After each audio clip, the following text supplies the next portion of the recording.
அன்பார்ந்த சகோதர சகோதரிகளை, அல்லாஹு தாலா அவனுடைய வேதமான அல் குர்ஆனிலே சொல்லுகிறான். சூரா தஹரீம்ல 66வது சூறாவில் உள்ள 6வது வசனத்தில் அல்லாஹ் சொல்லுகிறான், யா ஐயுஹல்லதீன ஆமனு ஹூ அன்ஃபுசக்கும் வ அஹ்லிக்கும் நார வகூதுஹன் நாசு வல் ஹிஜாரா. நம்பிக்கையாளர்களே, உங்களையும் உங்களின் குடும்பத்தார்களையும் நரகத்தை விட்டும் நீங்கள் பாதுகாத்து கொள்ளுங்கள். அதன் எரிபொருள் கற்களும் மனிதர்களும் ஆகும். கற்களையும் மனிதர்களையும் எரிபொருளாக கொண்ட நரகத்தை விட்டும் உங்களையும் உங்கள் குடும்பத்தார்களையும் நீங்கள் பாதுகாத்து கொள்ளுங்கள் என்று அல்லாஹ் குர்ஆன்ல சொல்லி காட்டான். நரகத்திலிருந்து நம்மை நாம் பாதுகாப்பது, நம்முடைய குடும்பத்தை பாதுகாப்பது எவ்வாறு என்பதை அல்லாஹ் குர்ஆன்ல மிக தெளிவாக நமக்கு சொல்லி காட்டுகிறான். ஒரு மூமீனான மனிதன் அவன் தன்னுடைய குடும்பத்தை நரகத்திலிருந்து தற்காத்து கொள்ள வேண்டும் என்று சொன்னால் பாவமான செயல்களிலிருந்து அவன் விலகி இருக்க வேண்டும். நன்மையான காரியங்களை அதிகமாக செய்ய வேண்டும். செய்த தவறுகள் பாவங்களுக்காக அதிகமாக அல்லாஹ்விடத்திலே மன்னிப்பு கோர வேண்டும். இஸ்லாத்தை முறையாக, குர்ஆன் சுன்னாவை முறையாக பின்பற்ற வேண்டும்.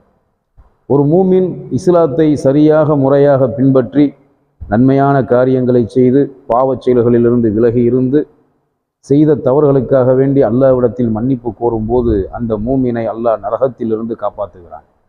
அப்படி நரகத்திலிருந்து அல்லாஹ் விடுதலை அளிக்கக்கூடிய நாட்களில் புனித மாதத்தின் புனித நாளான அரஃபாவுடைய நாள், துல்ஹஜ் மாதத்தின் 9ஆம் நாளான அரஃபாவுடைய நாள். அந்த அரஃபாவுடைய நாளில்தான் அல்லாஹு ரப்புல் ஆலமீன் மனிதர்களான அவனுடைய அடியார்களில் அதிகமானவர்களை நரகத்திலிருந்து அரஃபாவுடைய நாளில் அல்லாஹ் விடுதலை அளிக்கிறான் என்று பெருமானார் ஸல்லல்லாஹு அலைஹி வஸல்லம் சொன்னார்கள்.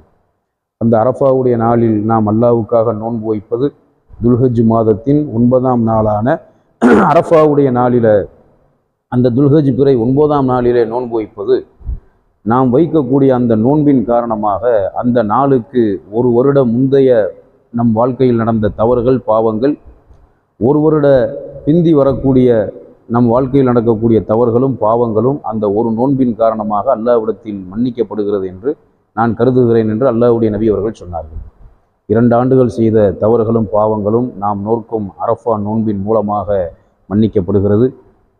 அரஃபாவுடைய நாளில் அல்லாஹ்வை வணங்க வேண்டும், கடமையாக்கப்பட்ட வணக்கமான ஹஜ்ஜு வணக்கத்தை நிறைவேற்ற வேண்டும் என்று யாரெல்லாம் ஹஜ்ஜுக்கு சென்றிருக்கிறார்களோ, ஹஜ்ஜுடைய துவக்கமே மினாவில் தங்கி அரஃபாவில் வந்து சேருவது. அதான் ஹஜ்ஜுடைய துவக்கமாக இருக்கிறது இஸ்லாமிய அடிப்படையில்.